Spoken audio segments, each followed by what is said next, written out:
Okay, Welcome, faculty sponsors and akin. We are gathered here today to discuss quite a few good things, some of which you probably know about, some of which, honestly, all of which I hope you know about, but I'm not going to assume that, and neither is Mallory. So Mallory and I wanted to jump on and just have a check-in opportunity and also get some feedback from you guys. I'm gonna pull up our PowerPoint, but I do, and maybe we can turn off John recording towards the end once we do get to that stage, just because we don't want anyone to feel like their feedback's being recorded, or we want you to be able to again be able to talk to us and have a conversation. So for the force portion of this, I am gonna try to sure. correct through these slides. Um, and of course, I made this in my paid Canva account because I love me some Canva. Alrighty. Doo-doo. So I hope you know, I hope everyone in here, I think there might be. I'm wondering, I'm looking around to see if there are any new faces. I don't think so from what I can see. So that's good. I'm Tina Phillips. I'm our Associate Director of Experiential Learning. I'm Mallory Bauer. I'm the Director of Experiential Learning, mostly here to support Tina, but I'll chime in if I need to. But you also can, it doesn't have to be a need, just feel free, you know? Anyone can go off mic at any point in time if you got a question and want to stop me. Um, but yeah, we just kind of want to go over today, kind of recap. All of you are pretty regular faculty sponsors. So we're not going to spend too much time on this, but as you know, the faculty sponsor role really, you guys are the industry content experts. Whether you are a faculty sponsor for a GST course, because it makes sense for that student, or it's for your own prefix in your department, or you're a designated faculty, have your own built-out course, whatever, this is for all faculty sponsors. You are the industry content experts. A lot of times I am going to come to you, our team is going to come to you if we've got questions about what you're used to seeing in industry, what you think is really going to match the needs and point of your course or capstone. For internship, we're seeing internship courses being created, which is great. Having the opportunity to where we just finished creating a CRW 498 this past semester with Juliet Gilio and Laura Donnelly. And, we've already got a lot of students taking advantage of that, which is exciting. So being able to see experiential learning grow in the different areas of degree programs on our campus is entirely in line with what, Mallory, Jen Joyce, and I presented about in FA a while back. This past March, I think it was March of 25. So having you, as the go-to people for students, supporting them throughout their internships academically is extremely important for them and extremely important to us.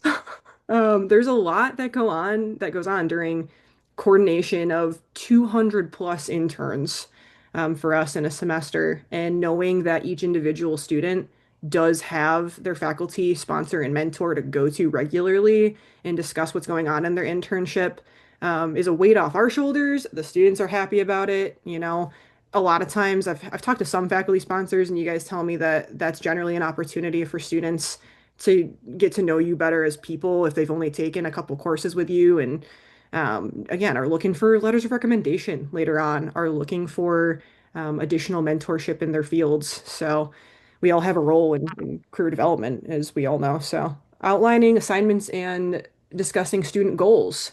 I can pretend that I'm the best person or that Morgan's the best person or anyone on our team is the best person for a student to come to and outline very specific goals that tie back to the classes in their major, but we're not the ones teaching those classes. We don't even know half the time the content of the classes that they are relating their learning objectives back to. I know for a fact I've had to look up some of the classes that students reference in their learning objectives that they want to pull concepts from during their internship. So again, we really look to you to be the people students are supposed to be coming to you during their getting ready portion of before an internship to come and talk to you, to ask you to be their faculty sponsor, having that opportunity for you to kind of give them tips on how they should be crafting learning objectives, what they should be thinking about, Also helping us and them to make sure that they stay realistic about what they're going to be doing in that internship and how to really create achievable goals in a matter of 3 months, 6 weeks for winter. So that's like one of the biggest things I want to hit home is just we really look to you guys to be that support system for them in creating goals. And communicating regularly with interns during experiences. Now, this varies based on, again, whether someone is teaching a full-blown internship course that has its own syllabus. It has very specific assignments that are built into it, rather than some of the areas of the university where we have 5, 6 faculty sponsors for one major commonly. So this does vary a little bit across the board.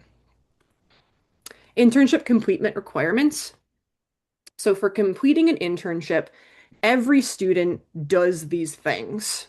Now, I will tell you that number one and number two, the midterm summary and final summary, there are variations of those things in your internship courses that we generally see those actual assignments as is listed in like GST internship or some of the internships that are not a more structured course. The required assignments should increase as the number of credits increase. On our webpage, we do have the assignments page kind of built out everywhere to be able to go over these assignments. And I'll click over to that in just a second. If you haven't seen that new page, it's been updated. The monthly internship timesheets, we need those. We need to verify that students are meeting their internship hours.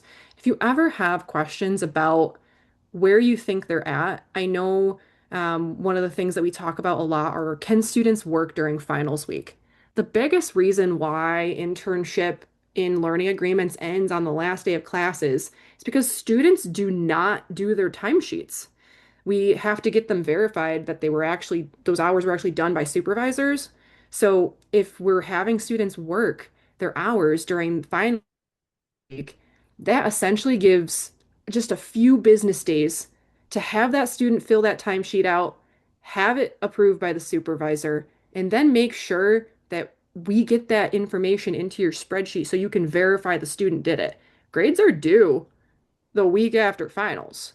So we don't want to ever have you feel pressured to not have what you need in order to grade, which are the final evaluation, the actual hours being completed, and the required assignments into you.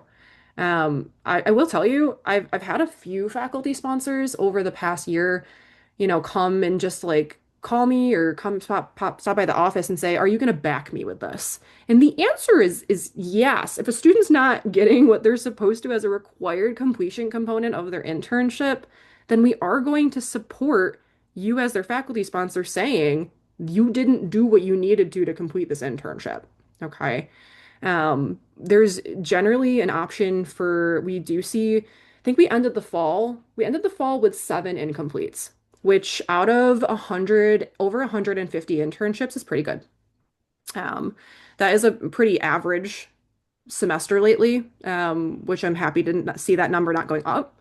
I did notice that this semester there were about 8 to 10 internships that were graded without the completion components received. So again, if you ever have questions about what the expectations are and making sure that a student does have all of the pieces before they're graded, just let us know because we're happy to reiterate any of it. And I will click over, just as promised, to that page that I linked here. So on our faculty sponsor webpage, and again, if you want to get to it, not just by this link that's on this slide, if you go to oswego.edu/internships and you click on faculty information, that page is for you guys.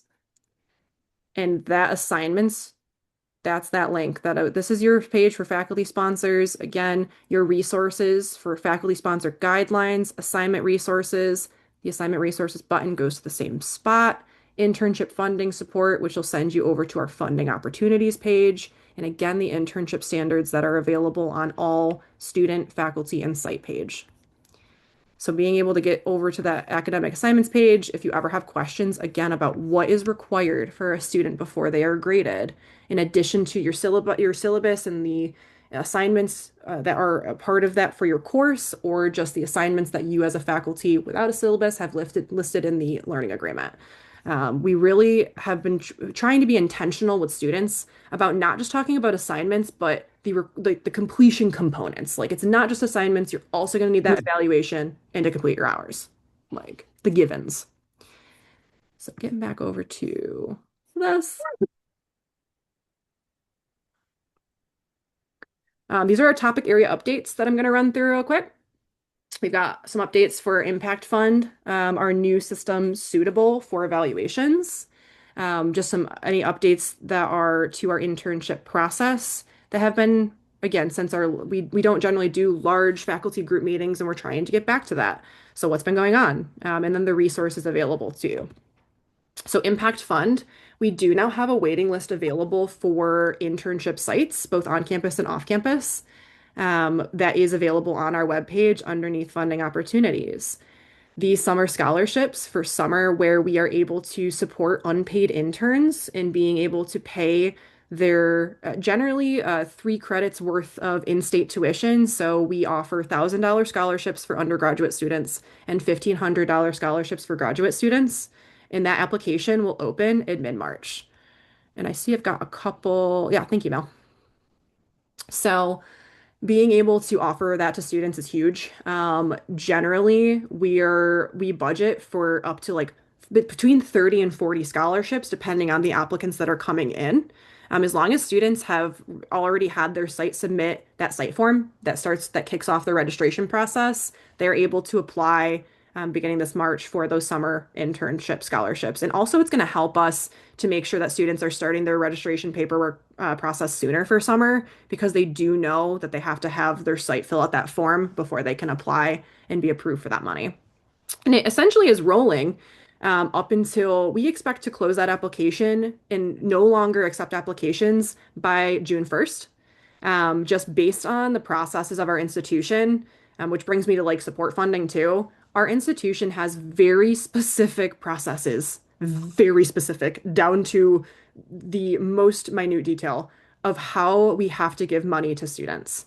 Making sure that we are doing it within a timeline that still comes out of like our current fiscal is very important. Making sure that students get the money in time to be able to use it for what they need it for. Making sure it goes on their student bill for summer before they get an email from student accounts saying they're going to be deregistered. All of those pieces really matter in the timeline, and we have been perfecting this timeline for 2 years now, since January of 24 when we first received incremental money for internships. Support funding, you will notice we will provide an update about support funding and what we're going to be able to do for this spring, and also what our plan is for support funding for students for 26-27 academic and fiscal, because there are so many opportunities in the past. We've been able to give students hundreds of gift cards for Walmart, Aldi, and gas cards to be able to support them in their basic needs throughout internship, in addition to what you hear about often, which are the wages for the paid interns every year. Our proposal to SUNY is broken down into that not just wages, but also the wraparound support areas. And then we just recently were brought into a conversation about the Fueling Futures program through Oswego County's Office of Mobility, where we are able to work with them to offer gas cards to students. Mallory, literally, this was like this week that this occurred. So we're just finding out that we might have additional funding to be able to support students in receiving $100 gift cards for gas cards to be able to go to their internships. And we expect this to be for both unpaid and paid interns. So that's exciting. And it is also extending over to the School of Education. We're working with Nicole Brown as well. And she's trying to have this be an opportunity for a lot of our students in the educational placements. I do want to put in a quick plug, just because of timing for our alumni scholarships. We have two internship scholarships that are open right now. There's a really quick turnaround for these. Applications are due on February 4th, but we have the Jake Berg Alana internship scholarship. So any student who is involved in an Alana organization. And then we also have the Steve Levy broadcasting internship that students can start applying for. Those are due on February 4th, and I will drop the link in the chat. And I Steve Levy, also, oh, go ahead, Tia. yeah, I was just gonna say it. Steve Levy is really important to remember. That one is very, very specific. Andrea, I know you're on here right now. Um, a lot of folks in communication, we only are able to give that. We're trying to work with University Advancement coming up here to be able to see if we can broaden who those scholarships are available to. Because in the past, for Steve Levy, we've only been able to have one or two students be eligible for it because it actually requires a student to be doing a broadcasting internship and also be a broadcasting major. Coming from the girl with the biochem degree, working in experiential learning.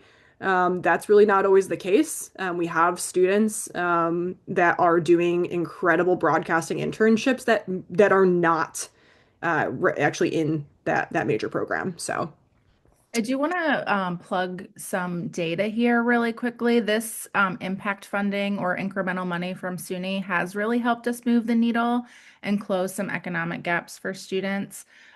So last year, and I'll drop an infographic here so you can take it back to your teams and review it.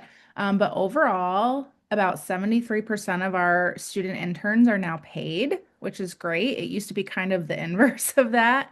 And now, the number of students completing paid internships has increased by about 40%. And then this infographic I'm going to share with you, it also shows you paid internships by college and how that breakdown works. But if you ever want any additional information on where your students are going, the percentage of paid versus unpaid, where they are in the state, we have all of that data and we can pull it for you. and the context, which I always think is extremely important with this data. Um, I think we see numbers a lot that don't have additional qualifying information to help us understand the bigger picture of what that data means. And especially, again, just financially, I think that's really important. So if you ever have questions about why something is the way it is, how something was decided, any of that, we are happy to talk about that, truly. The next area of updates is suitable. So, if you've been a faculty sponsor with us for quite some time, we did have a few years there where we were using Skill Survey. So, Skill Survey was backed by NACE competency data, and we were able to weigh our students' skills gap and how uh, the employer was rating the student in their NACE competencies, in addition to weighing it across how a student was rating themselves, and identifying where a student thought that they were doing better than maybe the employer thought they were doing, and really gave us a good picture of what we needed to be preparing students better with in terms of workplace etiquette, career development, teamwork, initiative, communication. And I'm not going to say that a lot of that data wouldn't really necessarily come as a surprise to us, but having more data is a good thing, especially as it pertains to where we're sending students off campus to employers that are also employers looking at hiring our students after they're here. So we are currently working with Skill Survey, which is one of the two organizations that was chosen by the National Association of Colleges and Employers to be creating a workflow and product that allow us to, at the end of an internship experience, to send that to our employer as well as the student, and have them rate themselves in the same NACE competency areas. Again, the assessment is very easy. It's the same set of type of questions as skill survey. The person who's actually the chief technology officer, Randy Bidding, for Suitable, actually built skill survey and is actually also one of the founding creators of Handshake. Randy has been a partner of ours for quite some time. He was a partner with Sheila Cooley, who brought Skill Survey to SUNY Oswego years ago, back when it was in beta. Essentially, it was just bought out by ICIMS, which is a reference service used by recruitment companies and employers for references for candidates. And we just didn't have access to it because they were sunsetting higher education's ability to utilize the technology. Yeah, so Basically, for we weren't paying enough in higher education land.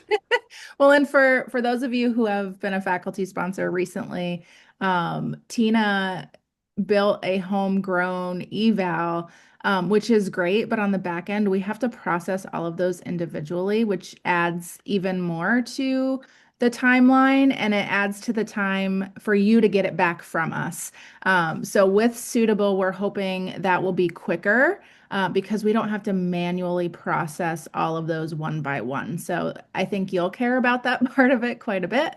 And you'll be able to have that benchmark data with where other students are performing, how they're performing in other areas of the country. So the 11 lucky student interns for winter 2026 and their corresponding faculty sponsors will be the test launch for evaluations.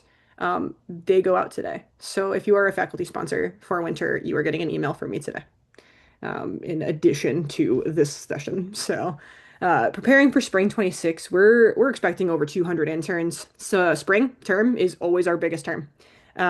We usually we range anywhere between like 205 and 230 in more recent springs. So, we're trying to really make sure that we know what we're doing and how to get you information um, before we get to that bigger term. So, if you have questions about the NACE competencies or want to talk about Suitable, I'm also happy to show you again visually what this looks like, or if there's any time that you just want to carve out 20 minutes and you want to see what we're seeing, that is always an option. We do not work in a vacuum, and we're really trying to make sure that if you just even want to see something for yourself, that you can. So, processes for internship registration. Hopefully by now, this is not a new update. So the phases, years ago, we had the internship phases. Those were removed back in spring of 2024. And um, tried to, we have tried to decrease a lot of text, not information, but text, trying to update the surveys in the learning agreement that are completed by the advisor and the faculty sponsor. Site supervisor only ever had two questions, so they're fine. But for you guys putting in information, some of you might remember that stint in the fall when Tina accidentally broke one of the surveys and you guys couldn't input your assignments. And that was for like the first 2 weeks of October. So oopsie on Tina. That was not fun. But yeah, so the skip logic apparently works much different in Handshake than other systems I've used. So I'm still looking at those surveys. I look at the surveys every 6 months to see what else can I make shorter without ruining what we actually do have to collect and know. Okay. One of the things that Mallory and I are looking at that's on our radar for this semester is the prerequisite deviation process for GPA. Human development, this isn't you. I know you've got, again, a different scenario, but for our folks who have the 2.5 GPA requirement, which is every 498 course on campus, we are looking at figuring out and working with registrar's office on how to make it, if you are a new advisor, or again, a dual faculty sponsor, you're also the advisor. What is the easiest way to make sure that you can submit that? Right now, it is very written email communication heavy to be able to figure out what needs to go in that form because the prerequisite deviation form is not built for internship. It is built for all classes.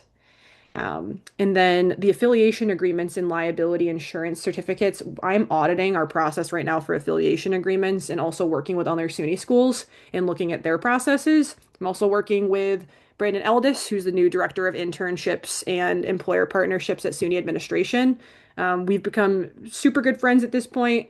He's an amazing resource, very down to earth, easy to talk to, data backed, and we're working with SUNY Office of General Counsel on a lot of materials right now because, quite frankly, I could dream up whatever process I wanted in Tina land, but it doesn't matter if I'm not collecting what we need to per SUNY and per New York State law. I can't do anything outside of those. So really trying to make sure that these processes are streamlined. They're not taking 6 months. We have the opportunity to make sure if a site is asking us for things like a certificate of liability insurance, I know, super, super glamorous. My daily job has become that. But looking at these things and making sure that we're conveying information to you as faculty sponsors, where if you're hearing about a student that needs some of this stuff, you know what to expect timeline wise, and you can also talk to the student about that. Resources. We have some updated, we are constantly updating our resources, constantly. Mallory and I created a checklist for domestic students a while back. I've been working heavily with international scholar studies for students that are international for their CPT to make sure that their processes make sense and they don't feel like they're doing really anything other than just their I-20 form at the end of the process, because their process really doesn't need to be and shouldn't be different than our domestic students. There's no reason for it other than that last form. So that is clean cut now. They have the exact same process as a domestic student other than their I-20, which is required federally. The faculty sponsored drive folder is still where our timesheet spreadsheet for you guys lives each term. We'll always make sure to update access to that if we ever have new faculty sponsors. If you're ever killed off of it for some reason, let us know. We don't tend to remove faculty sponsors from that. And then the advisor, we're going to be creating an advisor webpage in addition to faculty sponsor. It's more important than ever to have specific information for advisors to understand the process for students. And also, um, as we increase the number of registered internships per year, that we want to make sure that we've got, again, cross training in every area that we can. And we don't want to make you guys feel like that you have to email us for that information. We want to get that information out there for you that you can just access yourself. And then I also want to talk about SUNY Career Development Organization. SUNY CDO is something if you know me, I talk about a lot. I had a great time being the president of that organization last year. I've never been more happy that I'm no longer the president of that organization, just because it is a lot of work. Mallory is currently on our board for that organization. It spans 40 of the 64 SUNYs that are members, and we have our 50th annual conference coming up in June in Clayton, New York. And Mallory is currently the SUNY liaison on the board, and I am currently our technology coordinator on the board. We have roughly 200 members across SUNY, and 12 board members. So right now, we have 3 of 12 board members. Also, our friend Jackie Wallace in Career Services, that is the membership coordinator. So if you have any questions about ever joining that SUNY-wide organization, you have 3 people on the board of the 12 board spots here at Oswego. I'll put in a plug today when budgets are pretty tight. We have an institutional membership for SUNY CDO. So if you are interested in joining, as of right now anyway, we have unlimited spots for that. So if you are interested in joining us as a member for SUNY CDO, please let Tina or I know, or Jackie Wallace. She's the membership. Honestly, Jackie, yeah, Yeah, I'd be she's the straight to membership Jackie. chair, so you can reach right out to Jackie. And we'd be happy to have you join us. Our conference is also super fun. That is in June. So if you want to learn more about like the career development space, internships, kind of what's going on in SUNY, it's in Clayton. It's going to be a fun conference. And the SUNY CDO, so we also have a professional development chair on our board. And the organization has been around for a long time. It's our 50th annual conference, and we start our 50th year of being an organization this June as well. Um, it has been an organization that is one of the biggest reasons I was excited to start working in higher education. Back when I was a student worker in career services, I kept hearing about this organization, and it really is, it's worth the time. It is.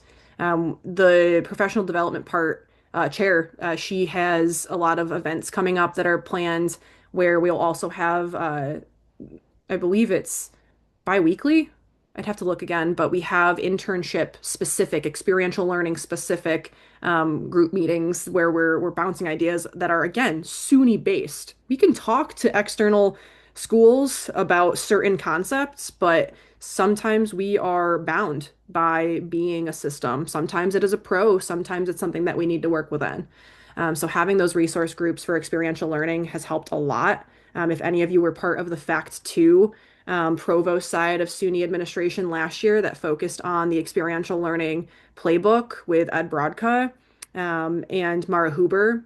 That is a group that I was part of as well. So we've got a lot of SUNY resources that I feel like I would love to see more SUNY SVGO faculty be a part of. But that brings us to like, again, what we really care about in the reason that you saw originally when it was sent out through CELT, why we wanted to connect and will continue to want to connect. Um, it's your feedback and also questions that you have because we don't know what to answer if we don't know what questions you have. And we are constantly looking and wanting to talk about if there are things that aren't working and things that you like really don't like. What are the reasons they exist? Can we change them? We're gonna try if we can. And what does the framework look like for that, right? One of the things you might have noticed is the timelines for internship registration. You know, we've been consistently trying to become earlier and earlier with our deadlines for students. They don't meet them still. And I'm not going to go to one of you and say, all right, got 4 interns registered and you normally have 40. That's it though. Can't register them. That's not going to happen. Um, but yeah, so I would love to just kind of talk with you guys. Like, what are some of the things that you feel like you like? Are there things that you like? Are there things that we're doing well that you can tell us? Is that anyone? That's scary. Yeah, I I can go. It's Dan Wood from music. I think the impact fund and actually getting some money to students, on their internships is a fantastic idea. I really think that's great. Um, and I know I have some students that are taking advantage of that. Um, I know there's a limited amount of money, of course. Right now, in order to be funded by that impact fund, it has to be a placement at a nonprofit and either Oswego or Onondaga County, right? So for those, there's a lot of internships that happen with my interns at least um, that aren't necessarily in, Oswego or Onondaga County, and they're not at nonprofits. So, is there any? Again, I do realize there's a limited amount of money. Is there any thought about possibly trying to find a way to expand that so you could maybe cover more of the folks who aren't in the nonprofit internships? Yeah, I mean, I think it would come down to Dan. It really depends on what SUNY's gonna. So anyone who's currently an impact funded site, that'll maintain. Those sites do not have to like reapply or anything for 26, 27. Right now we have a waiting list for even a lot of the internship for some of the internships on campus even. Right now, the priority is if we do receive more funding or have slots come open, the order of how people will come off the waiting list is on campus first. The biggest reason for that, Dan, is because a lot of our students are complaining that they don't have the means to live and they don't have employment on campus right now because of budget cuts. Students are calling for more on-campus paid internships because of their transportation needs also. But again, one of the solutions to that, I'm wondering too, I don't believe that even, our WRVO is currently on the waiting list, or how are we able to focus on getting people on the waiting list that your students do want to intern with that are the not-for-profits that aren't on that waiting list at the very least. For-profits, um, I do have this conversation sometimes with SUNY too, because I would also like to see local newspaper internships funded because you're not really going to see a local newspaper that is able to become not for profit in the same sense for a lot of reasons. If we were to receive double the money tomorrow, first of all, I'm asking to hire someone. Second of all, I absolutely want to look at what students want to be going to, what the data information is on that of where they're going, and what we are able to do. The issue with for-profits in New York State is most for-profits that are offering internships in New York State legally aren't doing them the way they're supposed to legally. And New York State is becoming more and more every year stringent on the requirements for for-profits to host an intern unpaid. Um, I've been in certain circles even that have heard conversations about whether or not they think that New York State is going to try to come up with legislature about banning them altogether, similar to Massachusetts. In Massachusetts, you legally are not allowed to have an unpaid intern as any for-profit. There might be some exceptions to that, but the general state legislature around that is that for-profits just are not allowed to, which I I didn't disagree I with. For didn't have example, any in like idea about that. yeah, in That would I be Massachusetts. do. So devastating for me, it, for my, industry. That would be devastating. Yeah. there's All of certain the students who go to recording studios, and they're they're for profit, and every studio that I know of has, a stable of interns coming in and out. I had Yeah, no there's idea. Really, Massachusetts, you can't have an intern at a oh, no. anything other than a nonprofit? Mhm. Now, one of the Wow. things that would also devastate would be psychology. Having students in their licensure for their internship courses that obviously aren't overseen by our office, but yeah. So I'm sure there have to be some yeah. type of There's I don't there's definitely a fine line between there's a balance, right, between closing equity gaps and gatekeeping experiences, right? So I totally feel you there, Dan. That's a really it tough, is. you can't force nonprofits to be able to pay interns. It's just not going to I feel the happen. Yeah, same way about it Nexstar. won't happen. Won't It happen won't in my happen, industry. right? So I have two And pieces one of the of good things is, news. students actually go on their internship, they get some experience, they get to know, Mhm. the studio and the owners, and next thing you know, they get an offer for employment. So Absolutely.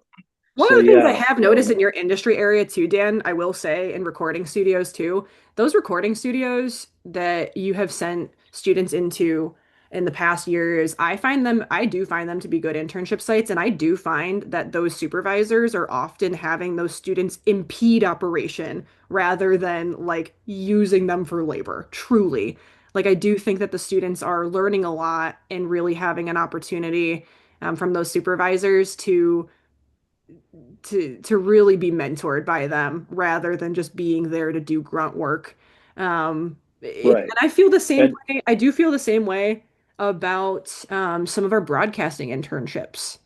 There, like Mallory just said, there's a fine line, yep. but we absolutely have some broadcasting internships that are still unpaid. And I talk to the students and I talk to the supervisors, and they really are shadowing and learning and really trying things out rather than there to replace people.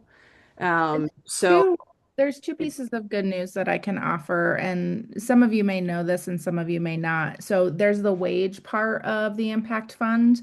And just because they're not at a site that is paying wages through impact fund, they are oftentimes eligible for that wraparound support. So the tuition for summer and winter yeah. experiences and the basic needs funding for gas, for groceries, for professional dress.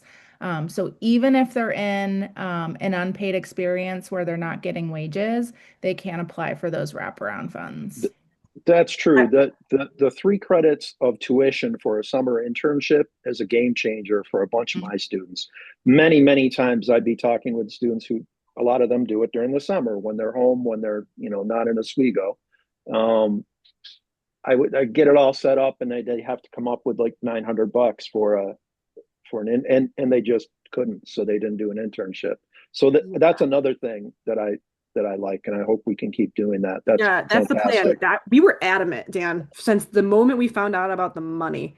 That I was adamant that that was my first goal. Was all of the communicate all it was really, and I say schema because I got used to saying schema for so long, but all of the communication and arts internships in the summer that were unpaid that students would continue paying tuition for. It is a, I mean, we range anywhere between like 70 and 100 internships in a summer.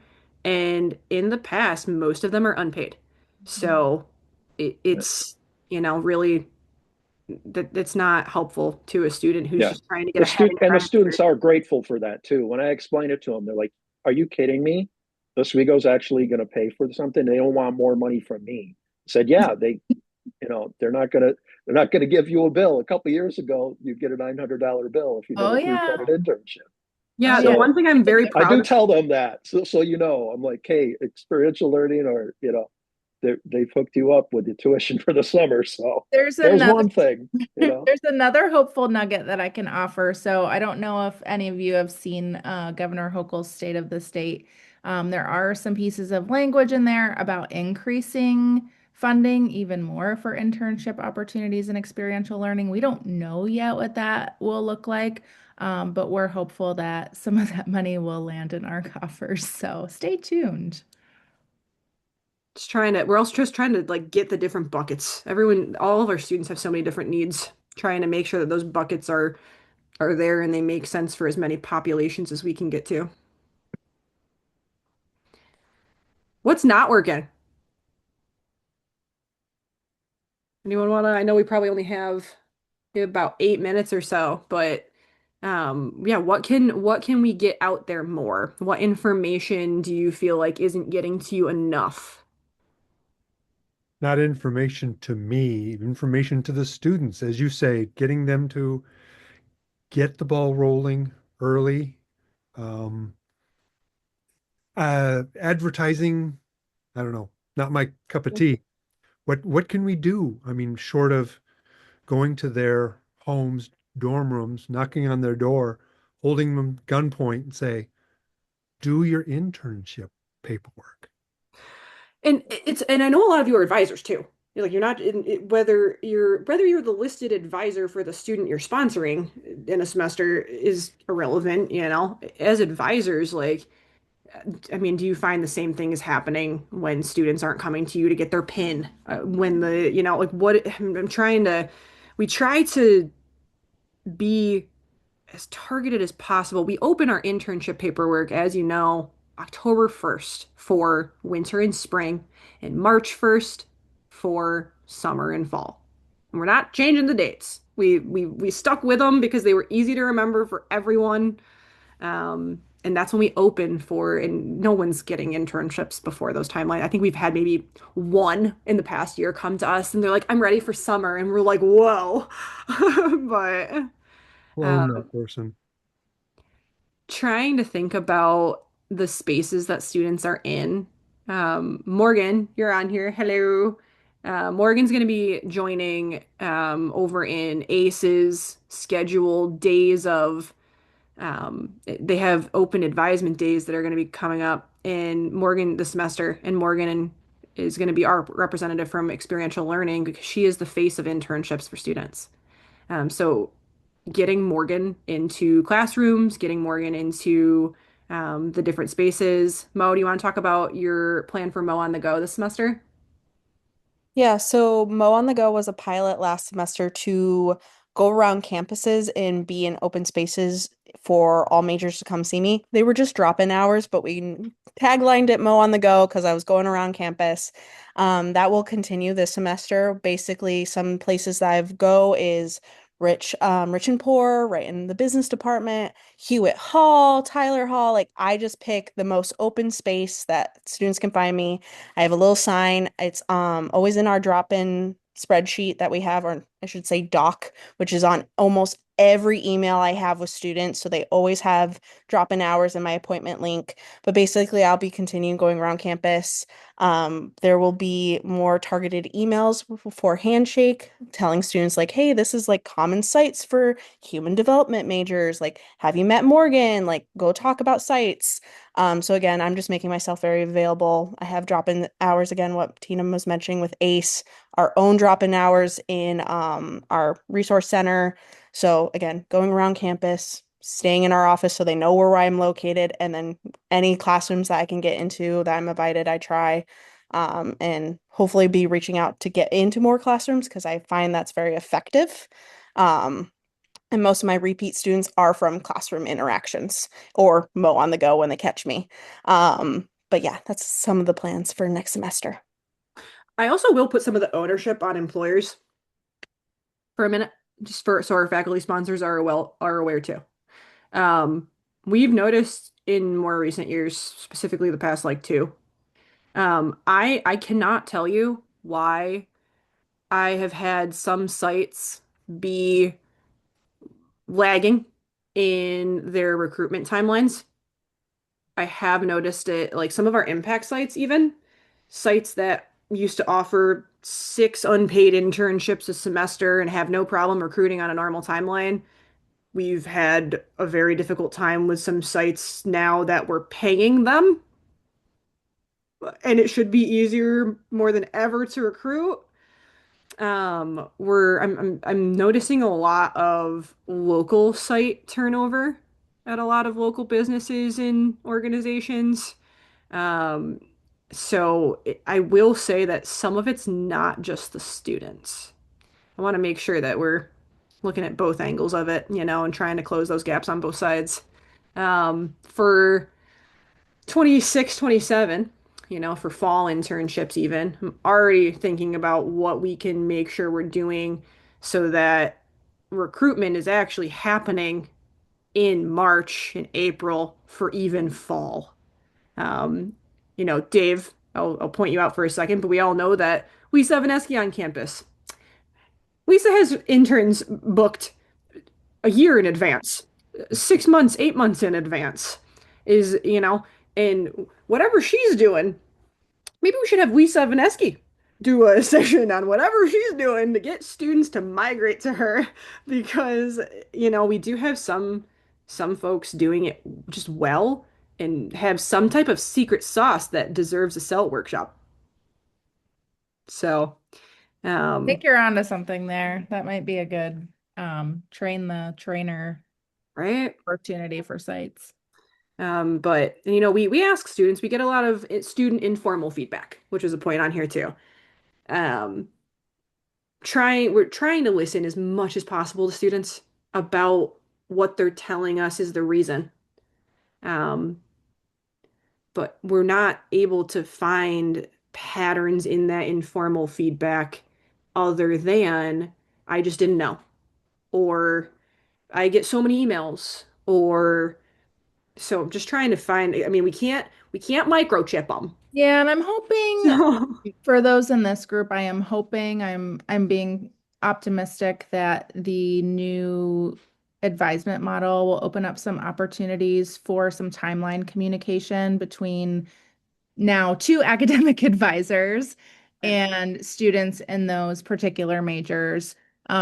So having Mo and our team connect with the advisors that our students are attached to make sure that those timelines are ingrained in students' brains and they know exactly when they should be applying and when they need to turn in paperwork, so they can get their required steps in and take the right courses at the right time, especially for you, Dave. Dave, I will give feedback for your area. I do think part of the reason why students in human development struggle with their 403 internship timeline is because they're so focused on being in their 303 internship that they don't want or have the expendable energy or time to be doing an internship search recruitment process during their current internship. Yeah. And that I know I've heard from students being an issue, which I understand that. But I'm trying to it's really I'm finding more of a lag with 303 students than 403, so that doesn't really make sense if I'm saying that. So, um, other pieces of feedback or things that we didn't cover. Um, No, I just want to say you guys are doing a fantastic job. And every time I send a student down there, and I've always had really good positive responses and feedback. And the biggest problem I have up here is the students are I'm not the advisor to the students, so I don't see when they're due for their internship. A lot of times they just appear at my doorway a week before the end of the semester and say, how do I sign up for an internship? And I'm like, oh boy. And I've had a couple of really, really tough conversations with some students because they see me and I've got some industrial contacts and they're like, go see Mr. A because he knows a lot of people in the industry. And sometimes I can make connections, sometimes I can't. Um, and unfortunately, they'll send me a resume. I'll look at it, give them some advice, and they just disappear for a month because I don't have them in class. And then all of a sudden, a week before, a couple of weeks before classes start, hey, Mr. Alexander, what can I do? What should I do for an internship? I'm like, have you even seen the office? Have you gone to the office? Have you started any of these processes? And I give them links to, and it's so frustrating for me. My previous employer, where I taught at Morrisville, we actually had an internship prep class. It was like a 1 credit hour course. You were required to take this before you went out an internship. And we develop resumes and we develop the skills that they need to go out, and which is what your office does. And I look at that, I'm like, maybe that's the answer. I talked to Chris Stein, I've talked to Rich Bush.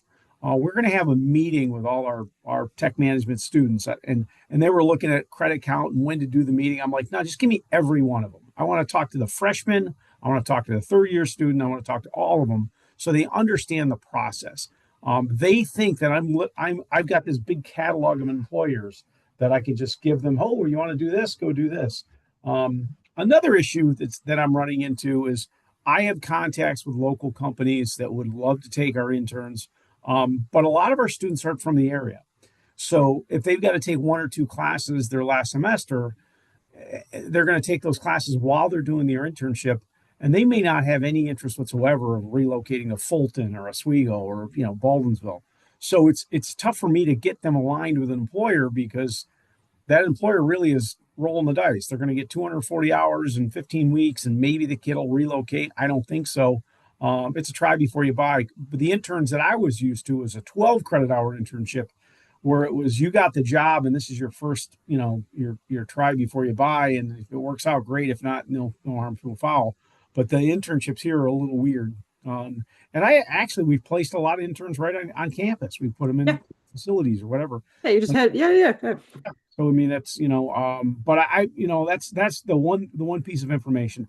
Most of the problems that we've had with internships have been our fault because we are not communicating with the students or with our as advisors and department members to make sure that student is going. And another thing that happens too is because we do such support for our students that are going out on student teaching.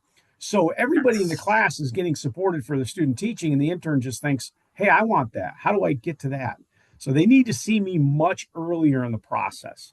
So I think we need to get a better handle on it. I'm actually thinking about starting a tech management club and just getting those students together to talk about opportunities within the industry and what you could do with this degree and what do you want to do with this degree, and then how do you find these things. And I think the summer internship makes so much more sense for our tech management students because of the fact that they can go home and do it. And they may be doing this with an employer that'll eventually hire them. So I'm going to try to advise our department, kind of point our department, and make that more of a process. So. And But one other update, I don't know if I mentioned this just based on, again, Ron, I care a lot about your students and how often they do the summer internships. If yeah, we ever have scholarship bucket money yeah, that continues, so like say we have this did happen last summer. We yeah, did not exhaust all of the summer unpaid internship scholarships, yeah, and we just automatically gave it to all of the unpaid ones. We yeah. actually then opened up an application for all Okay, of the students in paid internships over the summer, okay, and they don't receive as much yeah, as the unpaid interns do for yeah. scholarship tuition. But we actually, I would have to look at numbers to see how many, but I want to say it was 20 Okay, students that were helped, that were paid interns, in yeah. addition to the unpaid interns that were given full 3 credit tuition. So anytime once in the summer, unpaid interns are taken care of and they've all received, um, those application opportunities and that one closes, I try to open it up to the paid interns Yeah. to be like, Yeah. hey, how can we help them to Our get goal, our goal reimbursed? is always to exhaust every single penny of that SUNY fund and send it directly to students who are completing internships. So any way we can do that at the end of the fiscal, we find a way. But that's only my input. My only input here is just to try to get these kids so they understand that this there isn't a list of internships that you can pick from, Yep. and that to understand that the registration process is not you just registering for a course, not like you've done for the last 3.5 years. This is one where you've got to you've got to get an approved site, and there's processes you go through, and what's my responsibility, and um it's there's their academic advisor, and then there's my responsibility, and I tell them, I said, unless you've gone through the process, what do you want to do? I can help you build those goals, and I can help you, explain to you what's available within the industry, and where you should be looking. But ultimately, it's up to them to find that internship. So, And I Yeah. won't say it's perfect by any means, but I will say that for HSC 498 for health promotion and wellness, yeah, we had a couple really good years when we were going into classrooms for HSC 448, the prerequisite gotcha. course, Yep. for 498, where Yeah. students were really latching on and getting stuff in Yeah. early. Yeah, we need a prerequisite course for internship. I mean, I think that even just a little mini course or a non-credited whatever. I mean, just put something in the curriculum that requires them. So when they're sitting with their advisor and they're doing this check sheet, the advisor can say, "Oh, you're doing your internship next semester. Well, this semester you've got to make sure you're taking this course." And then that some sort of prep class, I guess. I mean, that's what we did at Morrisville. It was a 1 credit hour. We met them a couple times a semester, and it really helped.